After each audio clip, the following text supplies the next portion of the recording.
आर्थिक नियोजन के आर्थिक उद्देश्यों में अब हम अगला बिंदु लेते हैं, आर्थिक सत्ता का संकेंद्रण समाप्त करना। नियोजन का उद्देश्य आर्थिक संकेंद्रण को समाप्त करना होता है और नियोजन में सत्ता का संकेंद्रण समाप्त कर उसे अधिक से अधिक व्यक्तियों के हाथों में बांटने का प्रयास किया जाता है। और इससे के लिए प्रगतिशील कर प्रणाली बहुत ही समीचीन है। इसके अंतर्गत धनिकों पर अधिक कर लगाया जाता है और कर से जो राशि प्राप्त होती है वो उसका जो प्रयोग है वो गरीबों को हितार्थ किया जाता है। तो ऐसे व्यक्ति जिन्होंने उत्पादन के साधनों पर एक अधिकार कर रखा है, उनका यह अधिकार कमज़ोर वर्ग के व्यक्तियों को बांटने का प्रयास किया जाता है। इस प्रकार आर्थिक नियोजन के अंतर्गत जो आर्थिक सत्ता का संकेंद्रण है उस पर लगाम लगती है। आत्मनिर्भरता, सेल्फ सफिशिएंसी। विश्व के प्राय सभी देश आत्मनिर्भरता के लिए प्रयासरत है। हालांकि आज विश्व का कोई देश, चाहे वो विकास की दृष्टि से सर्वाधिक संपन्न क्यों न हो, आत्मनिर्भर नहीं। उन्हें अपने कुछ एक आवश्यकताओं की पूर्ति के लिए परस्पर अन्य राष्ट्रों पर निर्भर रहना ही पड़ता है। किंतु विकासशील देशों की जो आत्मनिर्भरता के क्षेत्र में जो स्थिति होती है वो एक तरह से बहुत अधिक इन देशों की जो निर्भरता है वो अन्य देशों पर बनी रहती है। और आर्थिक नियोजन में आत्मनिर्भरता के उद्देश्य को प्रमुखता से सम्मिलित किया जाता है। आज भारत खाद्यान्न के क्षेत्र में आत्मनिर्भर है। अर्थव्यवस्था में भारत को आत्मनिर्भर बनाने के लिए प्राकृतिक संसाधनों के विवेकपूर्ण दोहन और मानव संसाधन विकास की आवश्यकता है। आत्मनिर्भरता से आवश्यकताओं के लिए अन्य देशों पर जो आश्रितता होती है वह कम हो जाती है। भारत के विकसित नहीं हो जाने तक विकसित देशों पर निर्भरता बनी रहेगी। राष्ट्रीय आय और प्रति व्यक्ति आय में वृद्धि, increase in national income and per capita income.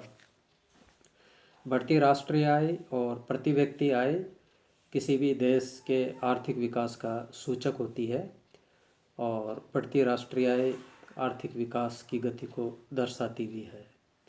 किंतु यह आवश्यक नहीं कि राष्ट्रीय आय के बढ़ने से प्रति व्यक्ति आय में वृद्धि हो।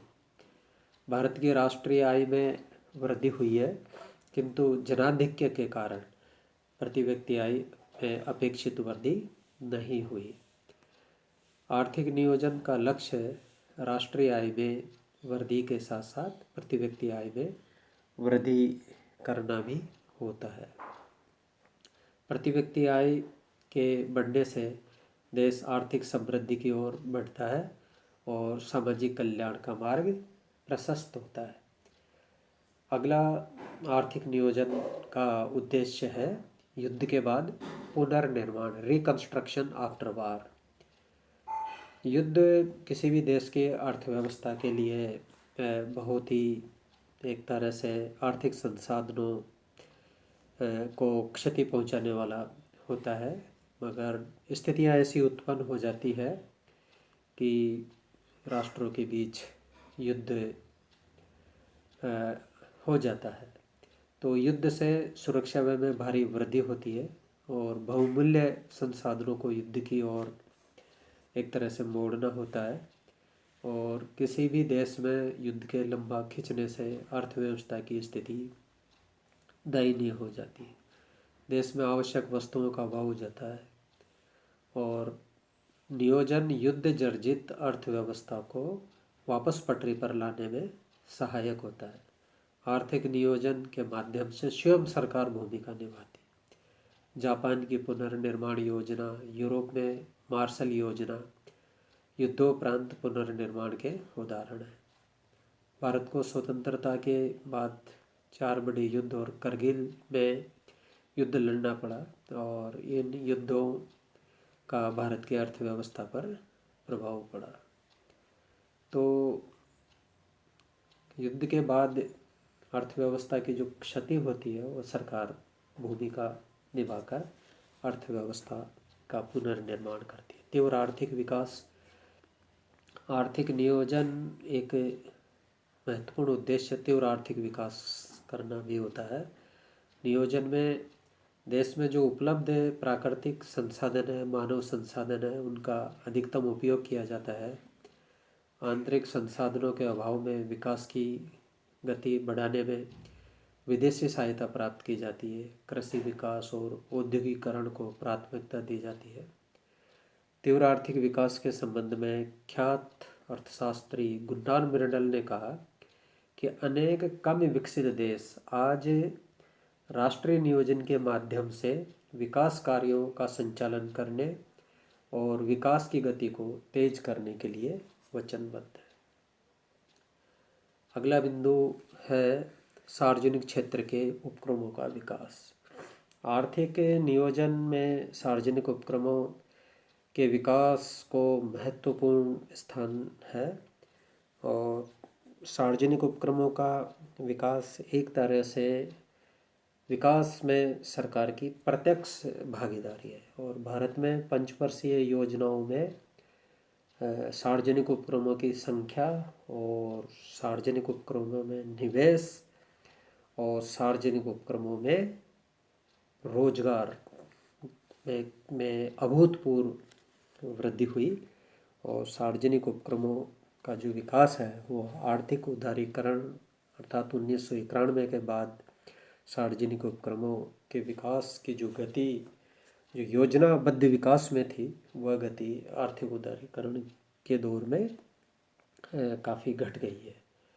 और वर्तमान आर्थिक उदारीकरण में तो सार्वजनिक क्षेत्र के उपक्रमों में निवेश के स्थान पर विनिवेश किया जा रहा है। तो मगर विकास के क्षेत्र में आर्थिक विकास की गति को तेज करने में और भारत में आर्थिक नियोजन की महत्ता आज भी बनी हुई है। और सार्वजनिक उपक्रमों का अर्थव्यवस्था में आज भी अप्रतिम योगदान है। और सरकार सार्वजनिक उपक्रमों के माध्यम से विकास की गति को तेज करने और सामाजिक उत्तरदायित्व को निभाने में सरकार के जो सार्वजनिक उपक्रम है उनकी भूमिका आज भी बनी हुई है। भारत में सार्वजनिक उपक्रमों में सरकार के खरबों रुपये विनियोजित है। लाखों की तादाद में देशवासियों को रोजगार मिला हुआ है। और सार्वजनिक उपक्रमों में कई नवरत्न और मिनी नवरत्न हैं, और कई उपक्रम जो घाटे में चल रहे हैं, सरकार घाटे में चलने के बावजूद भी उन सार्वजनिक उपक्रमों को एक तरह से चलाए रख रही है, क्योंकि उन सार्वजनिक उपक्रमों में काफ़ी लोगों को रोजगार मिला हुआ है। तो आर्थिक नियोजन के जो ये आर्थिक उद्देश्य है वो काफ़ी महत्वपूर्ण है। और आर्थिक उद्देश्यों के जो ये लक्ष्य निर्धारित किए जाते हैं और जो लक्ष्य जो प्राप्त हुए हैं उनसे भारत की अर्थव्यवस्था विकास पथ पर आगे बढ़ी है।